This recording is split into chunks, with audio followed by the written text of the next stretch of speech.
بچہ ہے اور یہ اور اللہ کا کرم، یہ اللہ کا کرم ہے جی۔ فضل۔ لوگ کہتے ہیں دعاؤں سے کچھ نہیں ہوتا، یہ بندے کا کمال نہیں ہوتا، خون کا کمال ہوتا ہے۔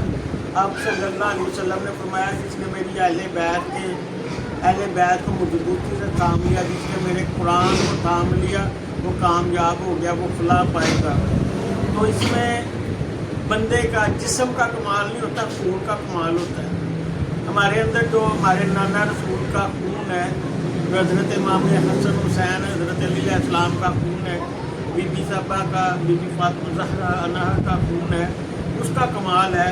یہ وہ بچہ جو ڈاکٹر جواب دے چکے تھے، جو ڈاکٹر یہ کہہ رہے تھے اس کی والدہ کو آپریٹ کروا لیں، آپ کے بچے کا سر بہت بڑا ہے، پانی بہت زیادہ ہے، پیٹ بھرا ہو گیا، یہ ہو گیا، اب نارمل بیٹا ہے۔ تو یہ دعا کے لیے اور اپنے دل کی گہرائیوں سے اہل بیت کو مانتے ہوئے اس آستانے میں داخل ہوئے، اور اللہ پاک نے یہ کرم کر دیا، یہ شفا دی، اور خوبصورت انمول تحفہ ان کی ماں کے گود میں اور ان کی دادی صاحبہ جو بیٹھی ہوئی ان کی گود میں ڈالا۔ اس لیے اہل بیت کے دامن کو چھوڑنے والے جو فنا ہوں گے اور جو ان کے دامن کو پکڑ لیں، وہ یہ نہیں کوئی خاص اہل بیت ہوگی، وہ یہی اہل بیت ہے جو اب کی اہل بیت ہے۔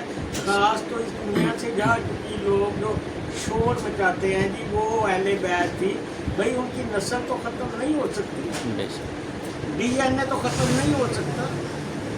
اہل بیت ابھی کی جو موجودہ اہل بیت ہے اس سے بھی اتنی ہی محبت کرنی پڑے گی جتنی ان پہلی اہل بیت سے۔ آپ کے مطابق بات کر رہا ہوں بھائی، آپ لوگوں کے مطابق بات کر رہا ہوں۔ بہت سارے ایسے لوگ آ کے بحث کرتے ہیں جی وہ جو کربلا میں اہل بیت تھی یا کربلا تک تھی وہی اہل بیت تھی، بھائی ان کی نسلیں تو آگے آ رہی ہیں۔ آپ صلی اللہ علیہ وسلم نے اتنی خوبصورت حدیث کہہ دی، آپ نے فرمایا آسمان ستاروں سے گرجتا ہے، ستارے ٹوٹ جائیں گے، آسمان فنا ہو جائے گا۔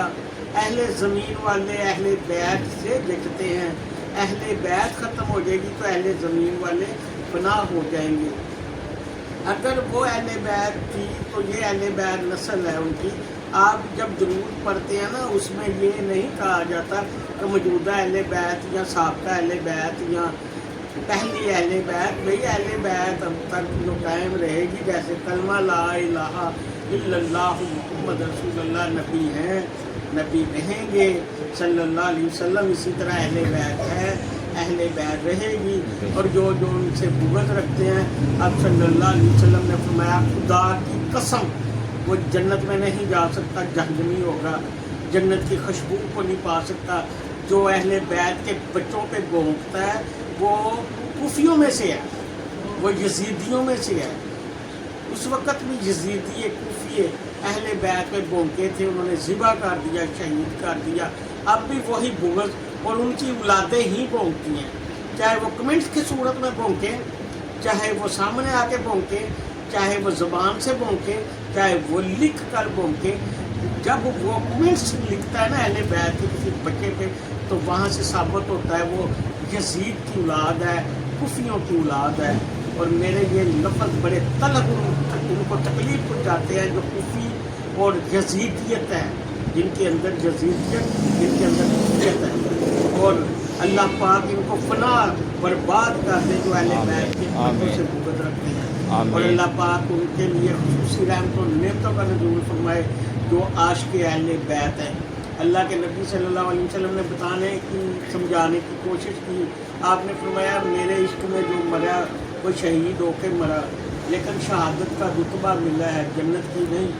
جو میرے اہل بیت کے عشق میں مرا ہے وہ جنتی ہو کے مرا ہے، وہ جنت کی ضمانت مل چکی ہے۔ نمازیں پڑھنے والے، روزے رکھنے والے، زکاتیں دینے والے اگر بغض اہل بیت رکھتے تو آپ فرماتے ہیں وہ جنت کی خوشبو کو بھی نہیں پا سکتے۔ برعکس اہل بیت کے عشق میں مرنے والا جیسا بھی ہوگا وہ جنتی ہوگا، کیونکہ ہمارے نبی پاک صلی اللہ علیہ وسلم نے ٹھپ لگا دیا اس پہ۔ اور جو اہل بیت سے بغض رکھتا ہے وہ مسلمان نہیں ہو سکتا۔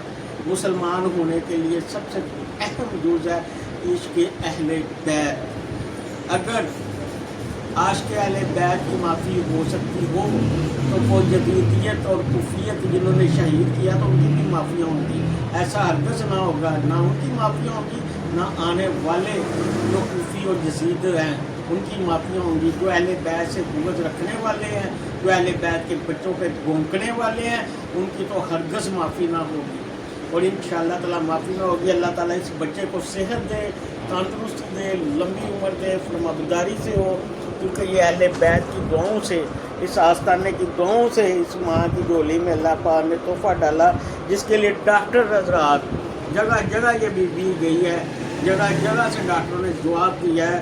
اس میں گورنمنٹ کے ہاسپٹل بھی تھے، پرائیویٹ ہاسپٹل بھی تھے، لیکن اللہ پاک جب اپنا معجزہ دکھاتا ہے، اپنا کرم دکھاتا ہے تو وہ سلسلوں سے چلاتا ہے، اس سلسلے کے آگے، کیونکہ سلسلوں کو نہ ماننے والا بھی کافر ہے۔ اللہ خود قرآن میں فرماتا ہے میں نے تمہارے لیے وسیلے بنائے ہیں۔ جو لوگ بڑے کر کے کہتے ہیں نا ہم کسی کے پاس نہیں جاتے، ہم کسی کو نہیں مانتے، اور سب سے پہلے تو وہ جنگ ہی اللہ سے کر رہا ہے، اللہ کے رسول سے۔ اللہ کے نبی صلی اللہ علیہ وسلم نے فرمایا اہل بیت کے پاس جاؤ، اللہ والوں کے پاس جاؤ، علم والوں کے پاس جاؤ۔ بھائی وہ جنگ ہی اللہ اور اللہ کے رسول کے ساتھ کر رہا ہے، اس کو ہم کافر کہیں یا نہ کہیں، کافر تو پھر بھی بڑے اچھے ہیں۔ کافروں نے حضرت امام حسن حسین کو شہید نہیں کیا، علی علیہ السلام کو کافروں نے شہید نہیں کیا۔ بھائی وہی مسلمان جو اب بھی وہی ہیں، ابھی بھی وہی انگلیاں اٹھا کے کمنٹس کرتے ہیں، انگلیاں اٹھاتے ہیں، کسی کو بغیر دیکھے ویڈیوز بنا دینی، کسی اہل بیت کو جھنجھوڑنا، اہل بیت سے جنگ کرنا۔ آپ صلی اللہ علیہ وسلم نے فرمایا جس نے میری اہل بیت سے جنگ کی، جس نے حصے لڑائی کی، گویا اس نے مجھ سے جنگ کی، اور اس جنگ کا جواب میرے نامہ رسول نبی پاک صلی اللہ علیہ وسلم دیں گے اور دیتے رہیں گے۔ اور جب تک عشق اہل بیت نہ ہوگا وہ جنت میں نہیں جا سکتا، چاہے وہ نمازی ہو، روزے رکھنے والا ہو، کیسا بھی ہو۔